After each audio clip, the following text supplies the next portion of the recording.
It was a quiet evening. I sat in my room alone with just a notebook and a dream to speak English. I didn't have a teacher. I wasn't in any school. There was no one around to talk to in English, but I still believed I could do it. I could learn English by myself, in my own home. Every day I would tell myself one thing: I will not give up. I didn't know many words. My grammar wasn't perfect. My pronunciation wasn't good either. But I had a strong desire to learn, and that was enough to start. I looked around my room. My notebook was empty, but my heart was full. I had so many questions. Can I really learn English without help? Can I really speak fluently without going to school? These questions were in my mind, and I felt unsure. But deep inside, a small voice said, "Yes, you can." That voice gave me the strength to start. I realized I didn't need a teacher or a classroom to begin. I just needed to start, and that's what I did. I didn't have to be perfect at first. I didn't need to know many words or speak perfectly. I just needed to begin. So, I took a small step.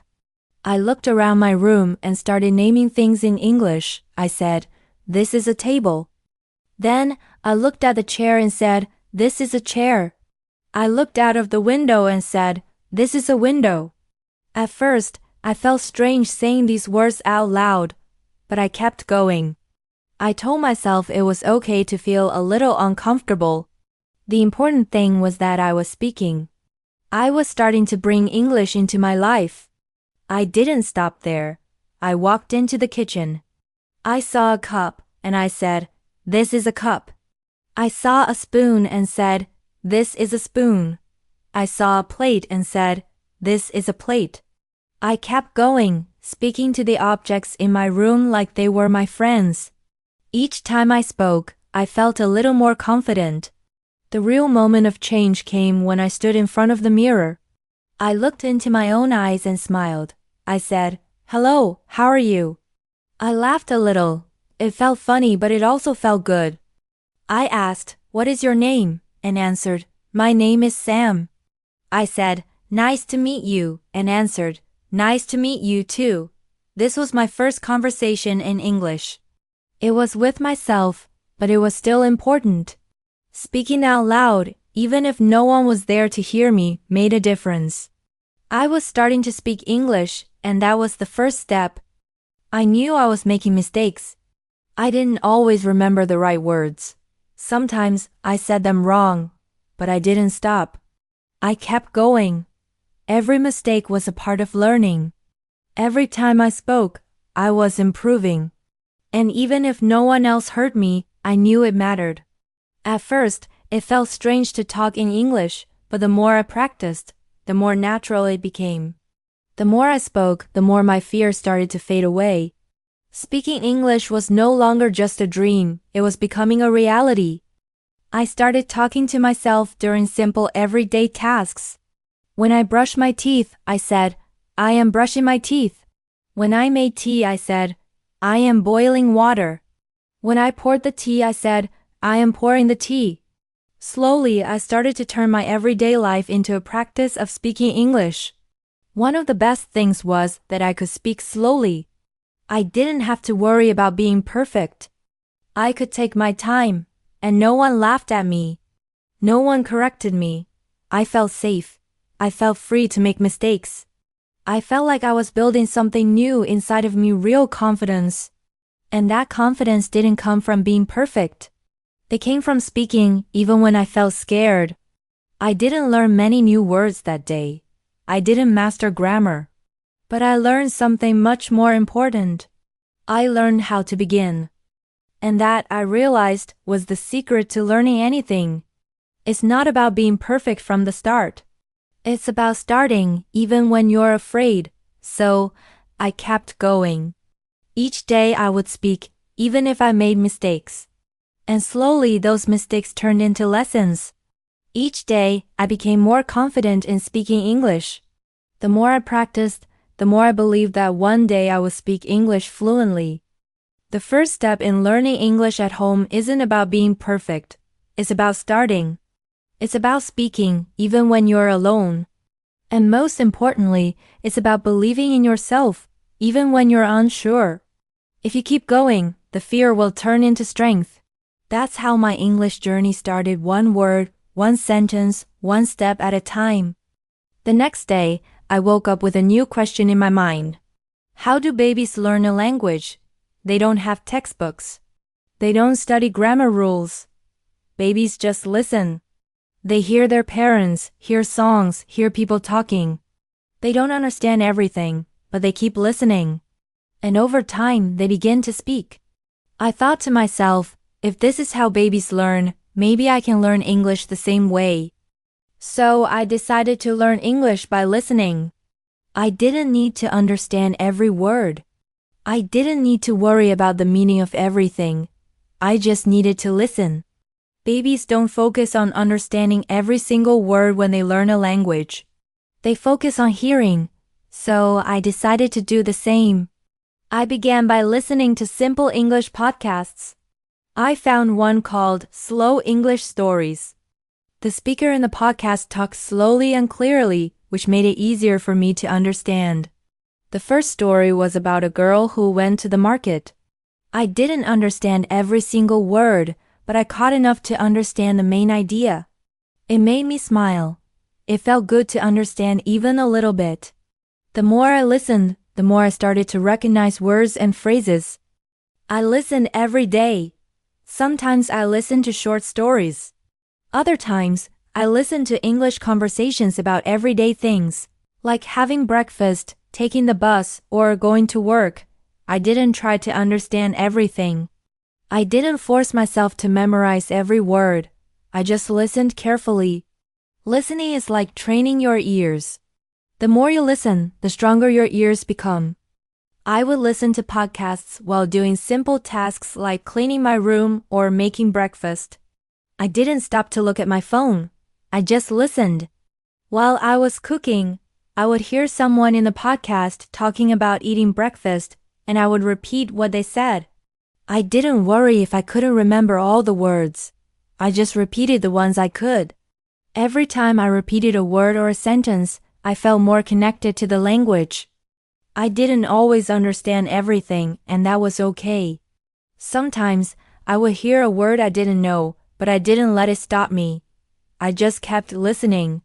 I knew that if I didn't understand something today, I would understand it more the next time. I didn't only listen to podcasts. I also watched videos in English. I started with simple conversations. I watched people talk slowly and repeat what they said. I would pause the video after each sentence, repeat it, and then play it again. This way, I learned to speak more naturally. One of the most important things I learned is that listening is not just for fun. Listening is for learning. When you listen, you start to feel the rhythm of the language. You begin to recognize the sounds, the way the voice goes up and down, and how words are connected. This is how language works in real life, not just in textbooks. I started to listen with purpose. I didn't listen just to hear words. I listened to understand.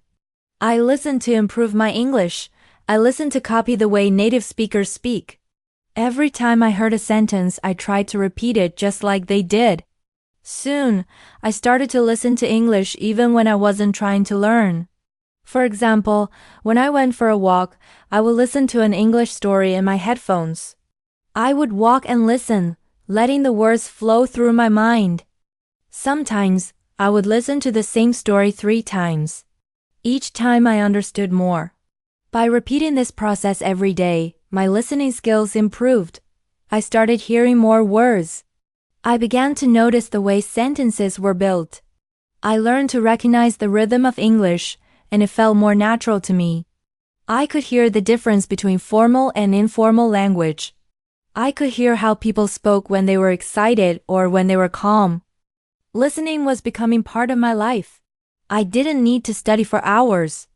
I didn't need to spend a lot of time looking at books. I just needed to listen. It was simple, but it was powerful. Listening every day, even for just a few minutes, made a big difference in my learning. At night, before I went to sleep, I would play one last story. I would close my eyes and just listen. Even if I didn't understand every word, my brain was still learning. I felt like I was going to sleep with English in my mind. It was a peaceful feeling, knowing that I was learning even while I slept. The more I listened, the more I began to understand. And little by little, I started to feel like English was becoming part of me. I wasn't studying to memorize words or rules. I was listening to feel the language. And this made all the difference. I knew that learning English wasn't just about speaking perfectly or knowing all the words. It was about listening, understanding, and feeling the language. And with every day that passed, I felt my English improving. I was getting closer to speaking more fluently. Listening wasn't easy at first, but now I realized that it was the key to learning English. The more you listen, the better you become. And that was my secret to learning English at home: listening, repeating, and staying consistent. After I spent time listening to English and getting used to the sounds of the language, I realized that I needed to start speaking. I knew that listening was important, but speaking was just as crucial. If I wanted to improve my English, I couldn't just listen all the time, I had to speak it too. So, I made a promise to myself. I would speak English every day.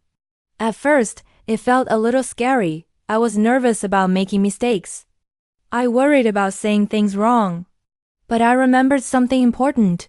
It's okay to make mistakes. Making mistakes is a part of learning, and I wasn't going to let fear stop me from speaking. I started small. Every day I spoke out loud to myself. I didn't need anyone else to practice with. I just started describing what I was doing. I am cooking breakfast, I would say. Or, I am cleaning the room. These sentences were simple, but they helped me practice speaking. The more I spoke, the more comfortable I felt. I began to realize that speaking wasn't as hard as I had thought. One day, I decided to try something new. I read about a technique called shadowing. Shadowing means repeating what you hear immediately after the speaker. It's like following the speaker's voice as a shadow. I thought this could help me improve my pronunciation and rhythm. So I found a short English video and started to practice shadowing. At first, it was difficult. The speaker said something, and I would try to say it right after. Sometimes, I didn't get the pronunciation right. Other times, I couldn't catch the whole sentence, but I didn't stop. I repeated the sentences over and over again, trying to match the speaker's voice as closely as possible. It was hard, but I kept going. After a few days of shadowing, I started to notice something. My voice sounded more natural.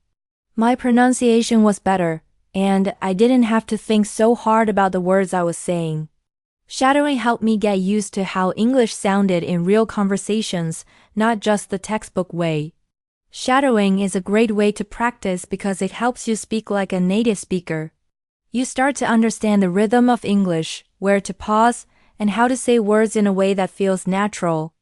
The more I practiced, the better I became at speaking English fluently. But shadowing wasn't the only thing that helped me improve my speaking. I also made speaking a part of my everyday life. When I was walking outside, I would describe what I saw in English. The sky is clear, I would say. The trees are green. I didn't need anyone else to practice with. I just spoke to myself. I also practiced speaking by imagining different situations. Sometimes I would pretend I was ordering food at a restaurant. I would say, "Hello, I would like a cup of coffee, please." Other times, I imagined I was at the airport. I would ask, "Where is the gate for my flight?" It felt strange at first, but it helped me practice real-life conversations in English. One day, as I was cooking dinner, I realized that I was speaking in English without thinking. I was talking about what I was doing. I'm cutting vegetables. I'm stirring the soup. I'm putting the plate on the table.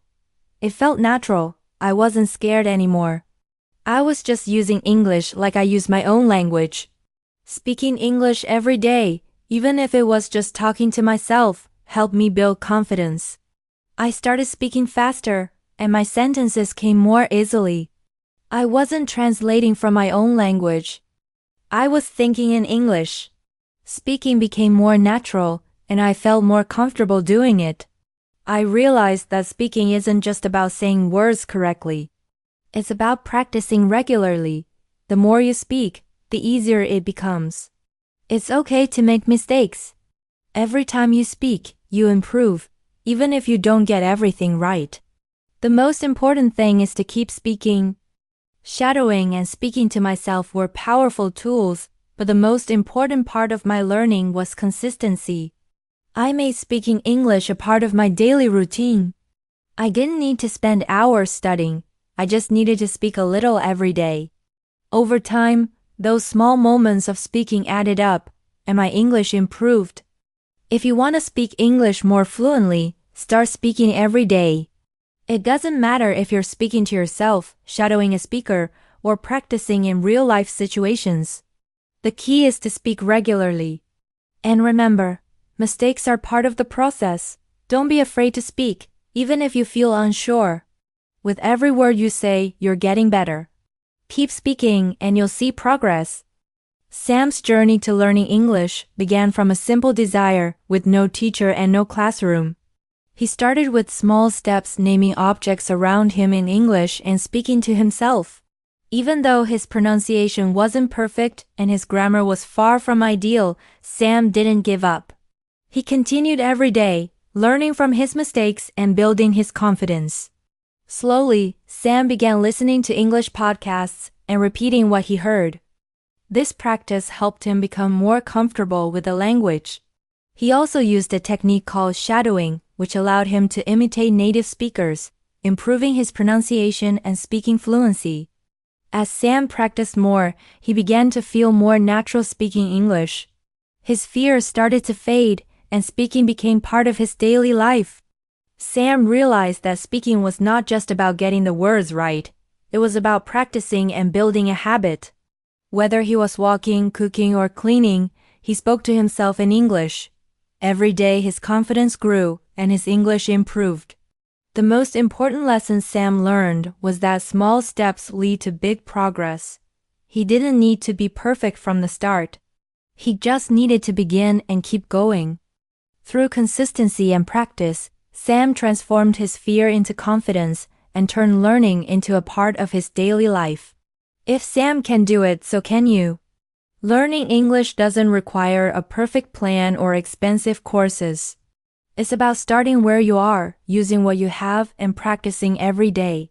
Just like Sam, you can learn English at home by speaking, listening, and repeating every day. So, what can we learn from Sam's story? The key to success is perseverance. Even if you feel unsure, even if you make mistakes, keep going. Every small step counts. Learning English is not about being perfect, but about trying every single day. Now, I want to congratulate you for improving your English listening and understanding by following along with Sam's journey. You've taken the first step toward becoming more confident in English. Here's a small quiz for you. Question: what is the most important lesson we can learn from Sam's story? A. Learning English requires perfection from the start. B. Small steps and consistent practice lead to improvement. Please leave your answer, A or B, in the comments below. I would love to hear your thoughts. And if you found this video helpful, please make sure to subscribe to our channel to support us in creating more helpful content. Your subscription motivates us to keep going and provide quality material for you.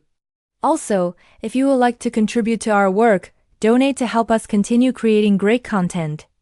We work hard to provide free learning resources for everyone, but donations will help cover the costs of producing high-quality content.